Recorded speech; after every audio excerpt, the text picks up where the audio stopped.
Jemaat sekalian, sebelum kita membaca Alkitab dan mendengarkan firman Tuhan, mari kita berdoa.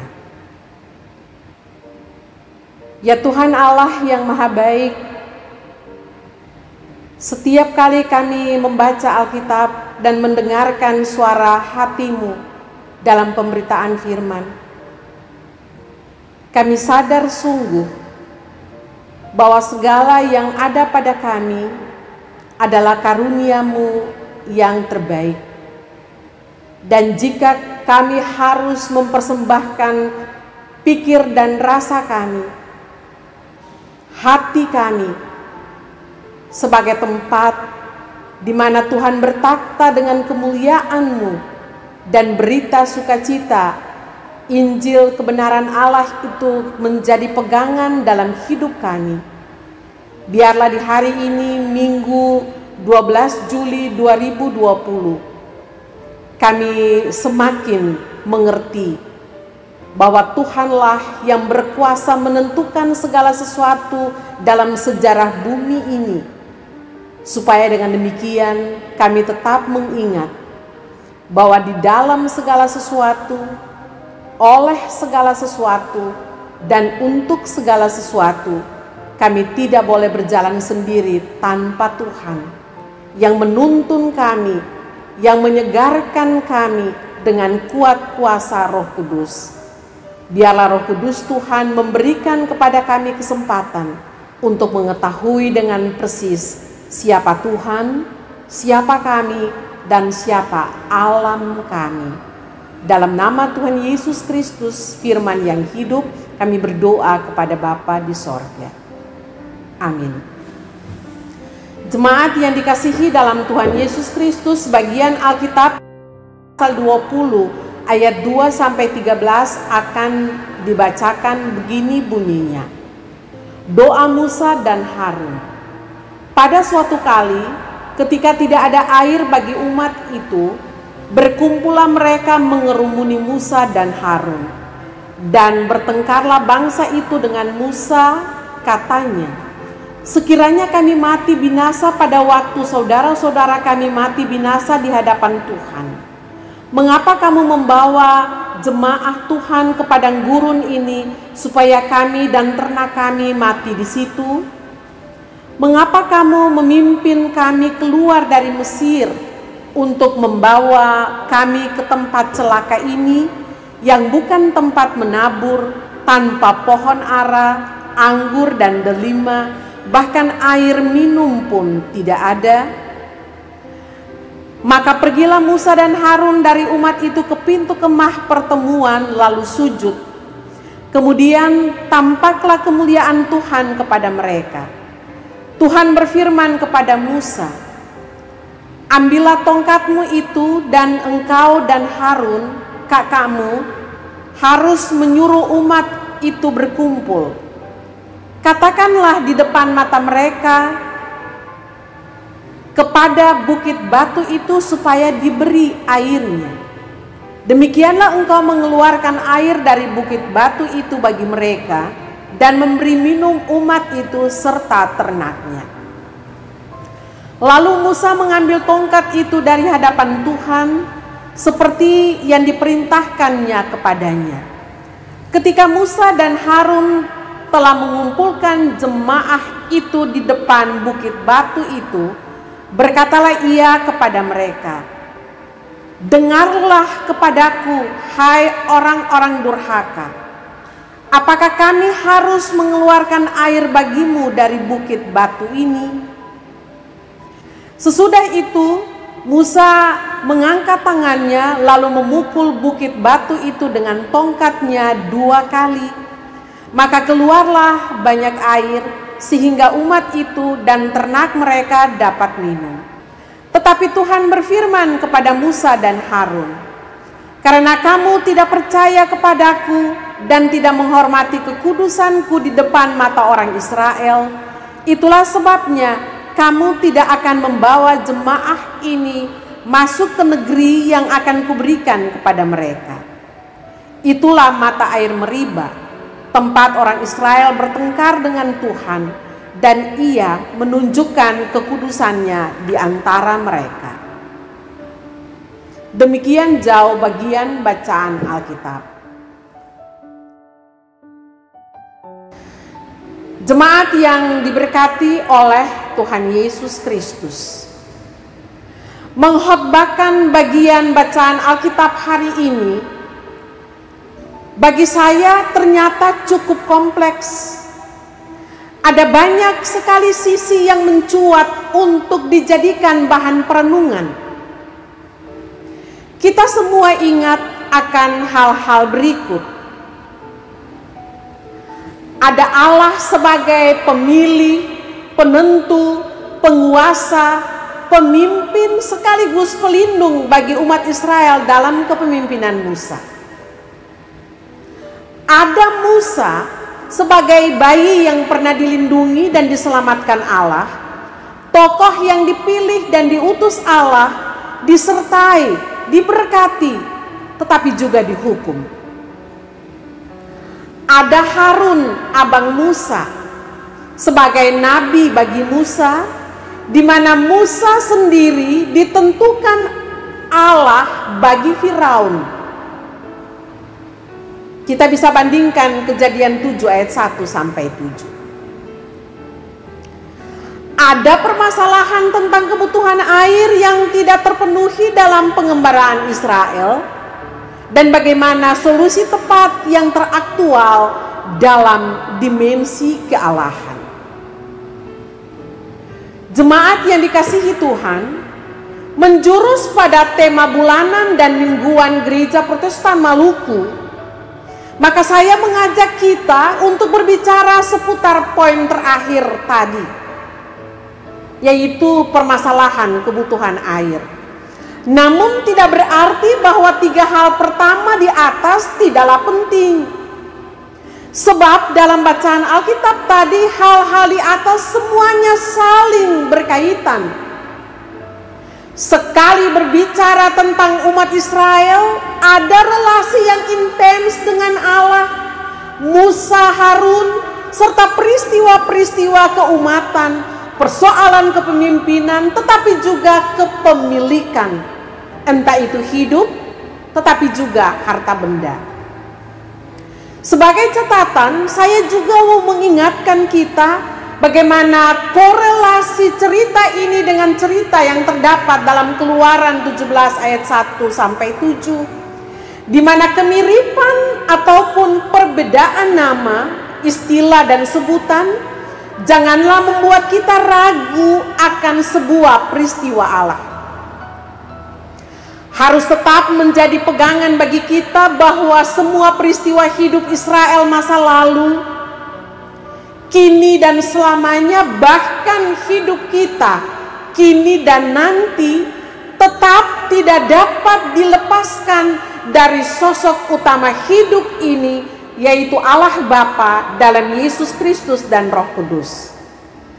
Hanya dengan begitu kita akan terus mengerti bahwa firman itu kekal dan abadi. Firman itu ya dan amin. Jemaat kekasih Tuhan, bicara tentang air. Air teramat penting dalam ekonomi, dalam agama, tetapi juga dalam pemikiran Israel. Curah hujan misalnya menentukan pola hidup di mana pemukiman dapat diadakan dan pekerjaan apa mungkin saja dilakukan. Yang kedua, memberikan secangkir air minum merupakan tanda keramahan. Bandingkan Matius 10 ayat 42. Yang berikut lagi, seperti juga menyediakan bejana berair bagi para tamu untuk mencuci kaki. Lukas 7 ayat 44. Ada pula hal yang berikut, ada ketetapan mengenai mencuci dengan air untuk menghilangkan segala ketidakmurnian secara ritual, serta untuk mentahirkan berbagai penyakit kulit. Kita ingat cerita Naaman ditahirkan penyakit kustanya dengan mencuci diri dalam sungai Yordan. Seorang buta dalam melihat kembali setelah mencuci matanya di kolam Siloam. Air juga mempunyai kedudukannya dalam cerita-cerita kitab Kejadian. Ada samudra awal yang dibelah Allah menjadi air di atas yang menurunkan hujan, dan air di bawah yang menjadi laut. Laut mewakili kekacauan laut. Laut selalu dibayangkan sebagai bergolak, tetapi Allah bersemayam di atas laut secara berdaulat. Banding Mazmur 29 ayat 10. Tenggelam dalam laut dalam Mazmur 69 itu serupa dengan menderita dalam roh, dan keselamatan adalah pengalaman diselamatkan dari dalam air, diselamatkan dari kematian. Mazmur 18 ayat 16. Ini sesuai dengan apabila Yesus menggambarkan penyalibannya sebagai baptisan yang mengerihkan roh jasmaninya. Markus 10 ayat 38. Hal yang lain lagi jemaat, dalam gereja perdana, baptisan ini dimengerti sebagai ikut serta dalam kematian Yesus. Sementara yang dibaptiskan itu adalah mereka yang diselamatkan Allah dari ancaman air bah. Kita bisa membaca Roma 6 ayat 3 dan 1 Petrus 3 ayat 20. Jemaat yang dikasihi Tuhan, balik pada berita Alkitab di hari ini. Keluaran 20 ayat 2 sampai 13.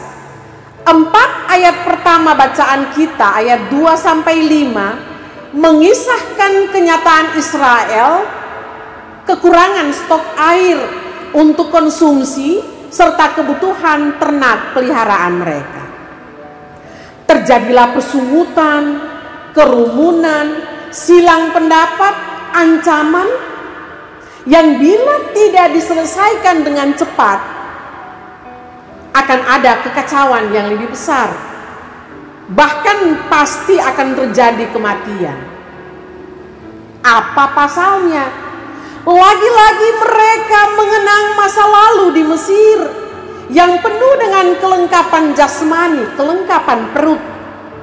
Walaupun untuk menikmatinya ada penghinaan terhadap Tuhannya Israel, ada kekerasan, ada penindasan hak hidup manusia Israel. Sebagai orang-orang yang telah ditentukan dan dipercayakan Allah untuk memimpin, Musa dan Harun tetap ada dalam spirit kepemimpinan dan kuasa Allah. Mereka butuh support, mereka butuh stamina dan kewenangan Allah untuk menjawab dilema dimaksud. Menuju ke pintu kemah pertemuan lalu sujud adalah langkah strategi untuk mendapatkan jaminan Allah. Bukan saja supaya mereka terhindar dari hukuman rajam, tetapi reputasi kepemimpinan harus dijaga kestabilannya. Sebab disitulah pula posisi sang penentu hidup harus mereka junjung tinggi sebagai sebuah kekuatan yang tidak dapat ditandingi dengan kemampuan manusia Musa, Harun, tapi juga manusia lain dan alam ini. Selanjutnya ayat 6-9 mengisahkan Musa, Harun yang sujud kepada Tuhan, kemudian Tuhan berfirman, dan bagaimana mereka harus menjalankan apa yang mereka dapatkan dari Tuhan. Ayat-ayat ini menjadi pengantar kita memahami sikap-sikap Musa selanjutnya, di mana ada yang mereka lakukan bertolak belakang dengan apa yang Allah pertetapkan. Ancaman terjadi lagi. Hukuman menimpa Musa dan Harun. Coba kita dengar. Dengarlah kepadaku, hai orang-orang durhaka. Apakah kami harus mengeluarkan air bagimu dari gunung batu ini? Dengan pertanyaan tersebut, Musa tidak ingin seakan-akan hanya Musa dan Harun sebagai pemimpin Israel yang harus dipersalahkan. Beberapa peristiwa mengantarkan kita pada kesimpulan tersebut, di mana Musa sering merespon keluhan orang Israel dengan sebuah pernyataan yang tidak bijak. Bahkan pernyataan tersebut merupakan gambaran akumulasi keraguan Musa atas pengutusan Tuhan kepadanya. Pertanyaan pada ayat ini juga menunjukkan kalimat yang penuh kemarahan dan aksi pertunjukan kekuasaan, dengan mengingat ayat sebelumnya tentang pertengkaran bangsa Israel dengan Musa Harun di ayat 3. Pada pertengkaran tersebut muncul pertanyaan-pertanyaan yang meminta pertanggungjawaban Musa dan juga menyiratkan keraguan kepemimpinan Musa pada bangsa Israel. Selanjutnya pada ayat 11, Musa mengangkat tangannya dan memukul gunung batu dengan tongkatnya 2 kali. Pada ayat 8 sangat jelas Tuhan memberi perintah kepada Musa untuk hanya mengambil tongkat, mengumpulkan umat, dan berkata kepada gunung batu supaya diberi airnya. Perintah yang sangat berbeda kalau kita baca Keluaran 17 ayat 5 dan 6. Pada kisah-kisah sukses Musa, banyak menceritakan simbol tangan dan tongkat sebagai bagian pelaksanaan perintah Tuhan. Sehingga tangan Tuhan dan tongkat akan menjadi lambang otoritas yang Tuhan berikan kepada Musa. Peragaan tangan dan tongkat yang memukul batu 2 kali bukan hanya bentuk penegasan kemarahan Musa terhadap bangsa Israel. Setelah pada ayat 10 menunjukkan dengan jelas kemarahan Musa lewat kalimatnya kepada bangsa Israel, tetapi juga peragaan tangan dan memukul batu sebanyak 2 kali dengan tongkat menunjukkan peragaan, demonstrasi otoritas kekuasaan Musa. Padahal Tuhan yang suruh dia bikin begitu. Walaupun terkesan pada ayat 10 dan 11 adalah ayat yang sangat berlawanan, Musa membalikan lagi tanggung jawab itu kepada Tuhan dengan pertanyaan karena tidak ingin disalahkan. Tetapi kemudian pada ayat 11 Musa memperagakan otoritas kekuasaan yang Tuhan berikan kepadanya. Jemaat kekasih Tuhan, beberapa ahli, dalam hal ini psikolog, menekankan soal playing victim biasanya menjadi agenda dalam sebuah performing of power dengan berbagai tingkat, dari yang paling bawah rendah sampai sebuah aksi yang memang disengajakan untuk memposisikan diri sebagai orang yang punya kuasa. Pernyataan ini hanya ingin menjelaskan bahwa dalam ayat 10 dan ayat 11 sangat berkaitan erat. Ayat 10 dan ayat 11 bacaan Alkitab kita jelas menunjukkan penyalahgunaan kekuasaan yang Tuhan berikan kepada Musa. Event tersebut harusnya menjadi ajang demonstrasi kekuasaan Tuhan terhadap umat, kepedulian Tuhan terhadap umat, bukan menjadi ajang demonstrasi kemarahan, egoisme, dan kekuasaan Musa terhadap bangsa Israel. Karena itulah Tuhan menghukum Musa dan Harun. Pertanyaan bagi kita, apakah yang Harun perbuat sehingga dia ikut dihukum Tuhan? Kita mungkin berasumsi karena dalam ayat 6 Musa dan Harun pergi ke kemah pertemuan untuk sujud kepada Tuhan. Kemudian perintah Tuhan pada ayat 8 melibatkan juga Harun. Dan di ayat 10 tindakan mengumpulkan umat dilakukan bersama oleh Musa dan Harun. Sehingga Harun juga ikut terlibat dalam demonstrasi kekuasaan Musa, walaupun dia bersifat pasif atau diam. Jemaat kekasih Kristus, dengan membaca Bilangan 20 ayat 24 menjadi jelas bagi kita bahwa tindak kedurhakaan atas perintah dan petunjuk Allah, tindak kedurhakaan pada Musa dan Harun membuat mereka sama-sama menerima akibatnya.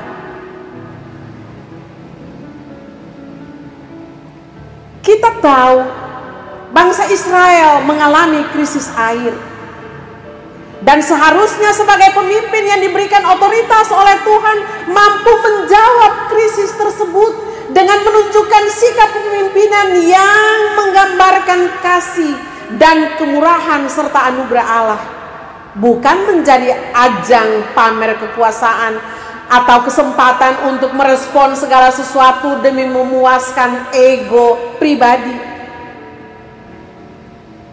Hal yang berikut, tindakan yang dilakukan oleh Musa lewat peragaan dan demonstrasi kekuasaan adalah salah satu bentuk penyalahgunaan dengan skala kita masing-masing, skala kemanusiaan.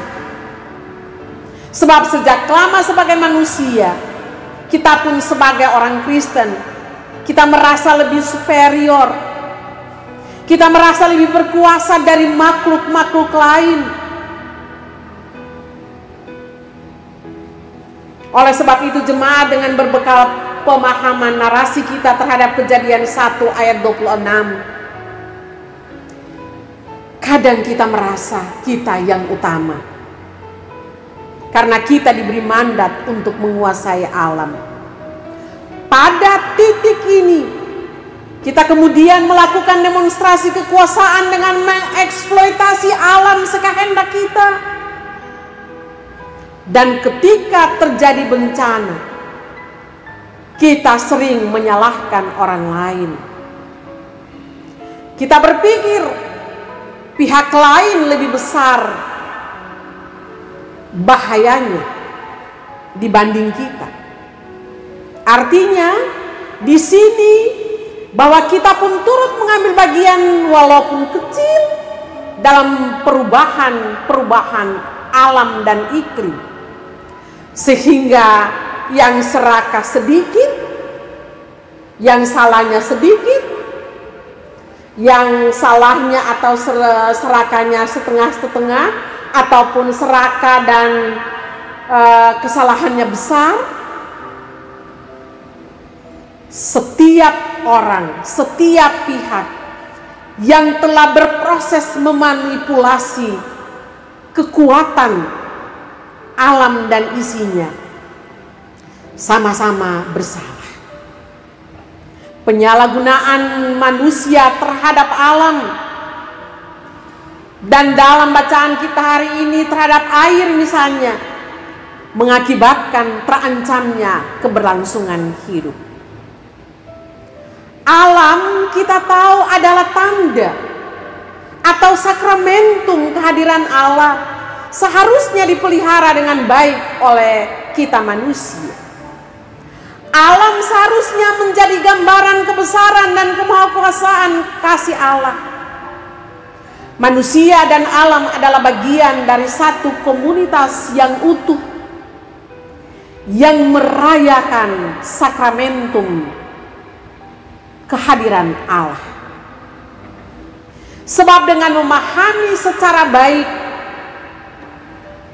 apa yang menjadi tanda kehadiran Allah dalam bentuk apapun dan dalam wujud apapun, sebab dengan kita memahami itu, kita sebenarnya bertanggung jawab menjaga dan melestarikan segalanya demi kehidupan kita dan alam Bukan hanya generasi kita, tetapi juga generasi ke depan.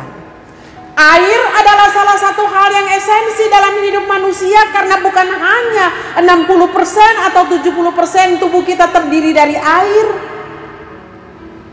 tetapi air menjadi salah satu unsur yang membentuk oksigen agar manusia dapat bernafas. Karena itu sudahkah kita melihat betapa pentingnya air dalam kehidupan kita, dan kita mau peduli serta menjaga siklus air demi kelangsungan hidup.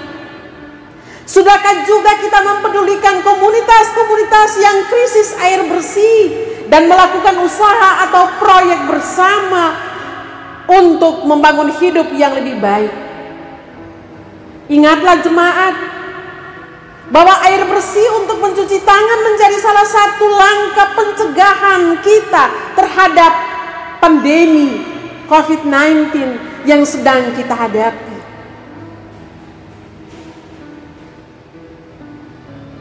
Bagaimana jika air bersih itu tidak kita miliki? Satu hal menarik lainnya, ada hal yang harus kita ingat pula.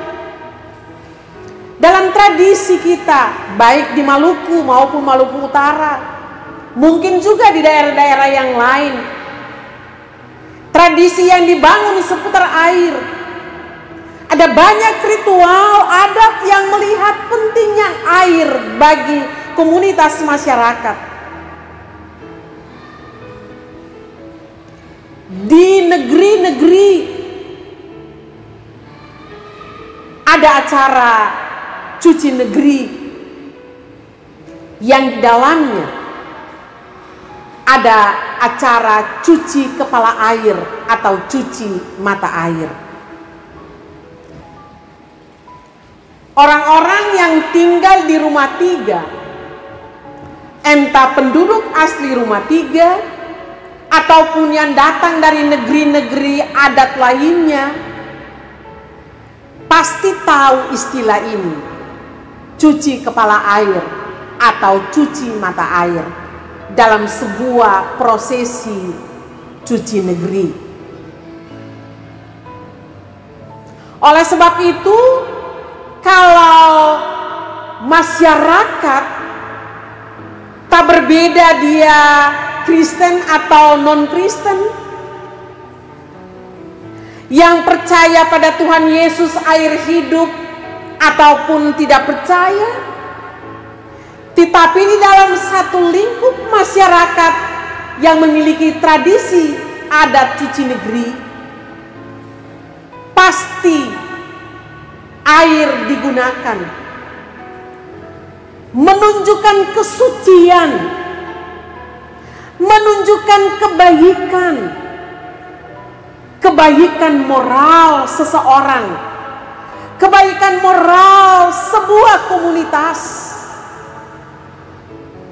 Jadi kalau tiba-tiba ketong dengar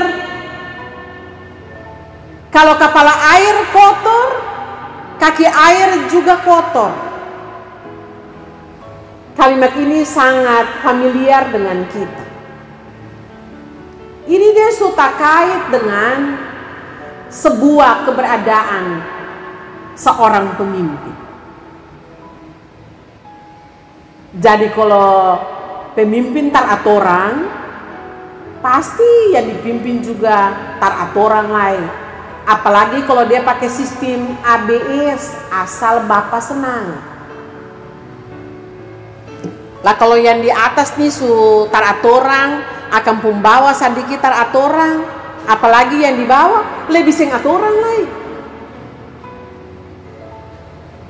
Di dalam keluarga kita, entah itu relasi biologis kita, anggota keluarga, ataupun orang-orang lain yang turut menikmati hidup dengan kita di dalam rumah kita, rumah tempat tinggal kita,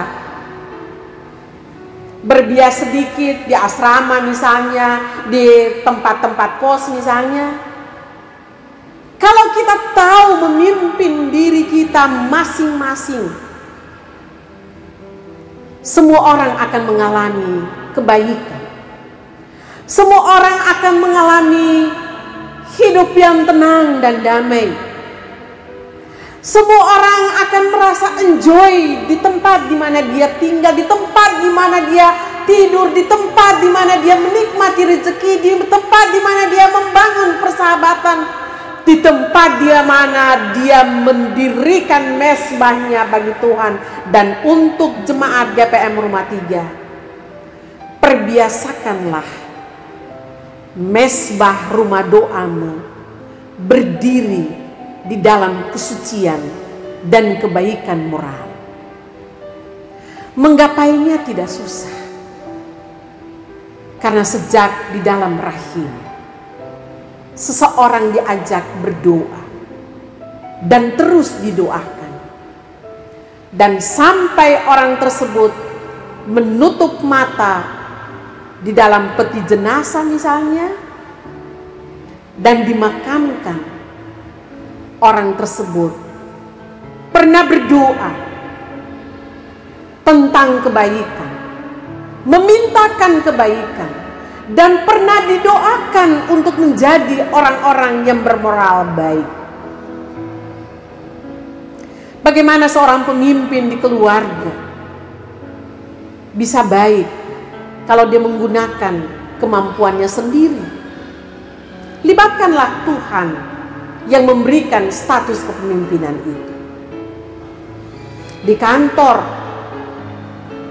dalam penggunaan apapun tanggung jawab yang dipercayakan, pada kepemimpinan yang di bawah, di tengah-tengah, di atas, bukan soal pemerintahan atau swasta, tidak. Yang namanya tanggung jawab yang diberikan, dengan mengingat bahwa mandat itu diterima dalam sebuah kepedulian Allah yang memimpin dan mengarahkan.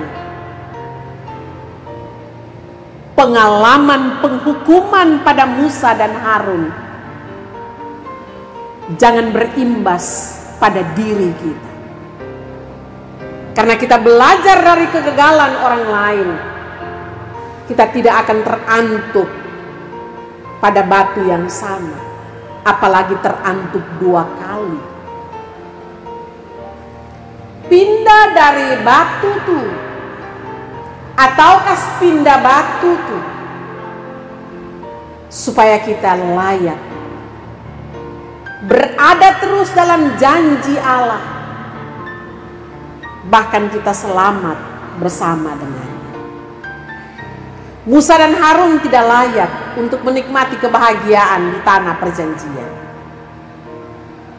tetapi mereka pernah layak untuk menyampaikan firman Allah bagi Israel. Dan kita semua belajar dari pengalaman itu sampai hari ini.